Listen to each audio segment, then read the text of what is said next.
Bonjour à tous et toutes. Nous sommes Isabella Marine et Felipe Martinez. Dans les vidéos d'aujourd'hui, nous allons parler de la bande dessinée Aya Je Pongon de Marguerite Abouet et Clémette Oubrerie. Pour commencer, nous voulons aborder les sujets de création qui ont été décernés aux filles de l'histoire, Aya, Adjoa et Vinton.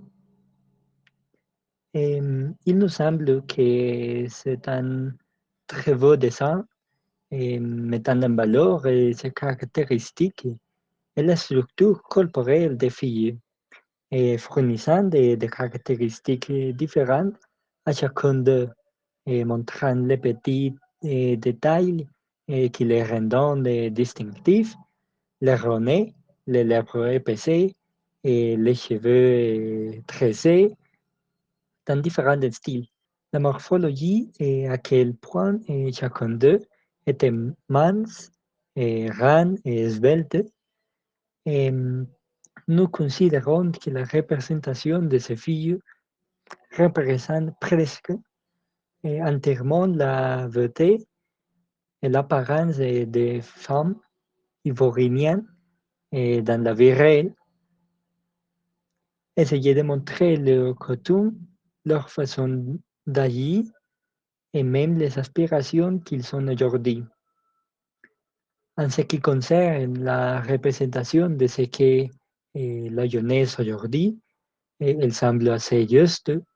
Et, aujourd'hui, les jeunes craignent ou préférant ne rien dire à leur famille sur leur vie privée par peur de la réaction qu'ils pourraient avoir en apprenant ce qu'ils ont l'intention de faire ou où ils vont aller. Beaucoup de gens préfèrent cacher toutes ces informations qui pourraient éventuellement leur être préjudiciables et décide de s'échapper tard dans la nuit afin de ne pas remarquer son absence pour pouvoir profiter de ce que cela signifierait de vivre en vie adolescente.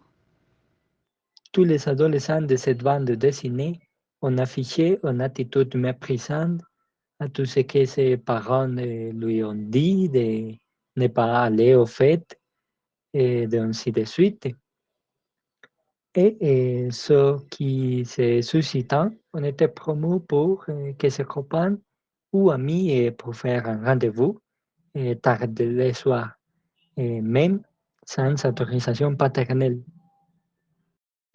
Nous voulons également souligner la manière dont les jeunes s'expriment dans ce texte, car nous avons trouvé curieux à quel point ils se parlent différemment, même parmi les jeunes.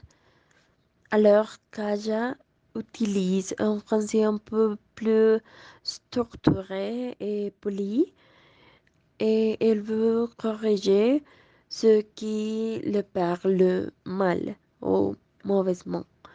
Et comme Bintou ou Hervé qui parlent de manière particulièrement euh, crue.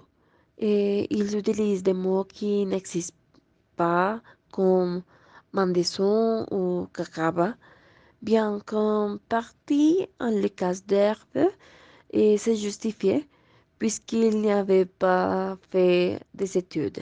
Cependant, d'autres personnages qui, malgré des études, continuent à parler de manière très peu structurée, bien que ce soit parce qu'ils ne parlent pas d'un environnement précisément académique.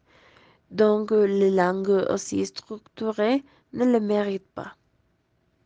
Le genre de cette bande dessinée utilise une langue qui pourrait même être considérée une langue qui s'utilise par des personnes qui sont dragueurs, parce qu'il utilise des termes comme gazelle pour désigner une jeune et jolie fille.